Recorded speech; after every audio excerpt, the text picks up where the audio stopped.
Saudara, gara-gara dituduh mencuri bawang, seorang bocah di Palembang, Sumatera Selatan dianiaya oleh tetangganya.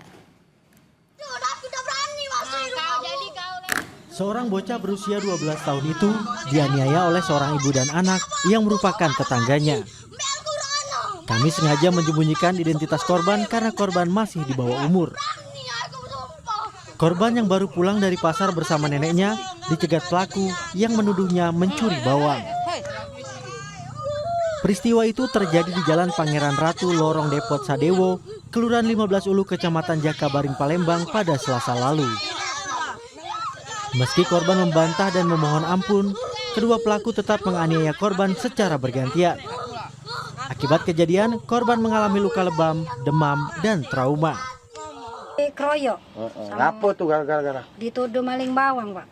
Padahal? Dari kate barang tuh, dari kate. Dia tidak maling, tidak.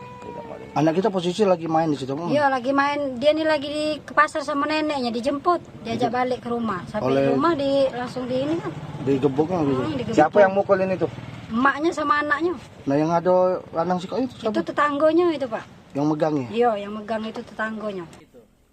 Atas kejadian itu, keluarga korban telah melapor ke Sentra Pelayanan Kepolisian Terpadu Polda Sumatera Selatan. Sejumlah barang bukti termasuk rekaman video amatir telah disita untuk dilakukan penyelidikan.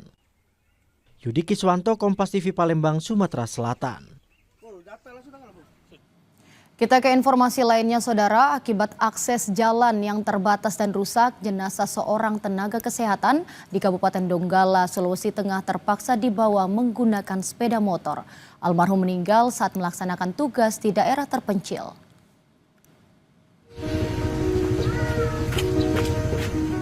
Warga di Desa Palentuma, Kecamatan Pinembani, Kabupaten Donggala, Sulawesi Tengah bergotong royong mengikat jenazah Ariel Seron di sepeda motor. Ini dilakukan warga agar jenazah almarhum tak jatuh saat dibawa menggunakan motor. Almarhum terpaksa dibawa menggunakan motor karena akses jalan untuk kendaraan roda 4 terbatas dan rusak. Untuk sampai ke lokasi yang bisa diakses ambulans, warga harus membawa jenazah ASN tenaga kesehatan ini melewati medan terjal sejauh 40 km. Setelah di titik penjemputan, jenazah korban kemudian dibawa ke rumah duka dengan menggunakan ambulans. Meninggalnya Ariel Seron ini menyimpan duka mendalam bagi keluarga dan kerabat. Keluarga korban histeris saat jenazah di rumah duka. Ariel dikenal sosok yang berdedikasi tinggi. Meski bekerja di daerah perbukitan tinggi dan terpencil, almarhum tetap melayani warga dengan sepenuh hati. Wilayah kami itu wilayah sangat sulit sekali. Itu beliau itu tetap pergi, walaupun mungkin bagaimana keadaannya, jatuhnya bagaimana, tetap pergi. Mau hujan, panas, tetap mereka tempuh. Alhamdulillah sebelum beliau meninggal dunia ini, alhamdulillah dalam keadaan tugas.